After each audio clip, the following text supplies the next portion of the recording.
एक गांव में दो भाई अपनी माँ के साथ बहुत ही हंसी खुशी रहा करते थे। एक भाई का नाम रामू था। वो बहुत ही मेहनती था। वो अपने खेतों में काम किया करता था। दूसरे भाई का नाम श्यामू था, लेकिन वो थोड़ा सा आलसी था और दयालु भी। एक दिन श्यामू का भाई रामू श्यामू से कहता है, हे भाई सियामू, तुम आज मेरे साथ खेत पर चलो। आज खेत पर बहुत ज़्यादा काम है। अगर हम दोनों खेत पर साथ चलेंगे और तुम मेरा काम में हाथ बटाओगे तो हम दोनों बहुत जल्दी ही घर वापस आ जाएंगे। अगर तुम मेरे साथ खेत पर नहीं जाओगे तो मैं बहुत देर तक काम करता रहूँगा। मैं पूरा दिन खेत पर काम करूँगा पर फिर भी खेत का काम समाप्त नहीं हो पाएगा। अगर तुम मेरे साथ खेत पर काम करने के लिए चलोगे तो हमारा काम जल्द ही समाप्त हो जाएगा और फिर हम अपने खेत में जल्द ही बीज बो पाएंगे। इस साल वैसे ही बारिश की वजह से फसल बहुत ही लेट हो चुकी है। अगर हमने कल तक बीज नहीं बोया तो हमारी फसल पर बहुत ज़्यादा फर्क पड़ेगा। कृपया तुम मेरे साथ इसीलिए खेत पर चलो। हम दोनों खेत पर जाकर जल्दी ही काम समाप्त कर लेंगे और फिर हम कल जल्दी ही खेत में बीज बो देंगे, जिससे कि हमारी फसल बहुत ही अच्छी होगी। अरे नहीं भाई, मैं नहीं जाने वाला खेत पर। आपको जाना है तो आप जाओ, मैं खेत पर नहीं जाऊंगा। मैं खेत पर जाकर काम नहीं कर सकता। रामू अपने भाई श्यामू को बहुत समझाता है खेत पर जाने के लिए, लेकिन उसका भाई श्यामू नहीं मानता है क्योंकि वो आलसी था। उसे काम करना पसंद नहीं था। ऐसे ही कुछ समय बीत जाता है, लेकिन श्यामू अपनी आलसीपन की आदत को नहीं छोड़ता है। फिर एक दिन श्यामू का भाई रामू श्यामू से कहता है, हे श्यामू, मैं पूरा दिन काम करता हूँ और तुम दिन भर आलस ही दिखाते रहते हो और मैं खेतों में मेहनत करता रहता हूँ। तुम मेरे काम में कोई भी हाथ नहीं बटाते हो। तुम इतने आलसी कैसे हो सकते हो? भाई रामू, तुमने ये क्या लगा रखा है? जब देखो तुम आलसी आलसी करते रहते हो।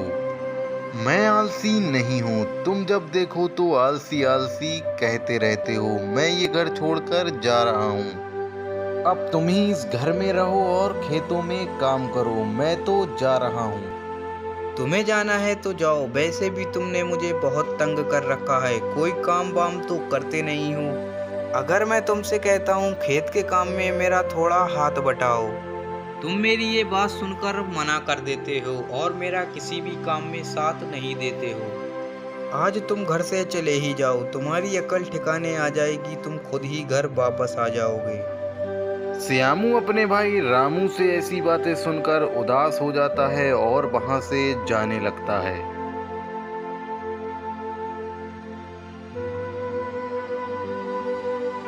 वो चलते चलते जंगल में पहुंच जाता है। वो जंगल में कुछ दूर तक और चलता है। उसे कुछ दूर चलने के बाद एक झोपड़ी दिखाई देती है। वो चलते चलते बहुत ज्यादा थक चुका था, इसीलिए वो जंगल में झोपड़ी को देखकर बहुत ज्यादा खुश हो जाता है। अरे वाह, मैं चलते चलते बहुत थक चुका था। मुझे आराम करने के लिए एक जगह चाहिए थी, जो शायद मुझे मिल चुकी है। ये झोपड़ी मेरे आराम करने के लिए बहुत अच्छी जगह है। अब मैं इसके अंदर जाकर देखता हूँ। और वो झोपड़ी के अंदर जाने लगता है। वो झोपड़ी के अंदर पहुंच जाता है और वहां जाकर देखता है। वो झोपड़ी अंदर से आलीशान घर लग रहा था। वो अंदर से एक बहुत खूबसूरत घर था, जिसे देखकर श्यामू खुश हो जाता है। अरे, ये घर तो बाहर से एक बहुत छोटी सी झोपड़ी लग रही थी, लेकिन इसके अंदर आने के बाद ये आलीशान घर लग रहा है। ये तो एक जादुई घर लगता है। मैं इससे कुछ मांग कर देखता हूँ। हे जादुई घर, मुझे खाना चाहिए। वो ये सब बोलता है और उसके सामने खाना आ जाता है और श्यामू को ये देखकर विश्वास हो जाता है कि ये घर जादुई है। हे श्यामू, तुम्हें और क्या चाहिए? तुम जो भी चीज मांगोगे वो सब तुम्हें मिलेगी। ये घर तुम्हारा ही है। अरे ये कौन बोला? ये आवाज कहाँ से आई? क्या इस घर में मेरे अलावा भी कोई है?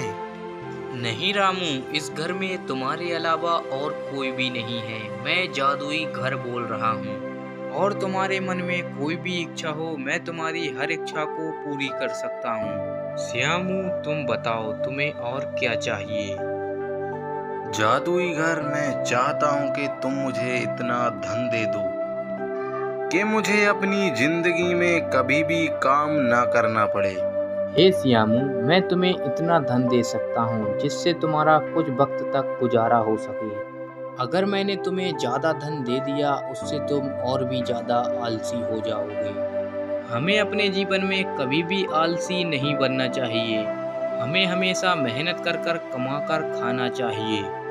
और मुझे तुम्हारे बारे में सब पता है। तुम्हारा भाई रामू बहुत ही मेहनती है, जो दिन भर खेतों में काम कर कर अपने घर का गुजारा चलाता है। और उसने तुम्हें समझाने की बहुत कोशिश की, लेकिन तुमने उसका कभी भी साथ नहीं दिया।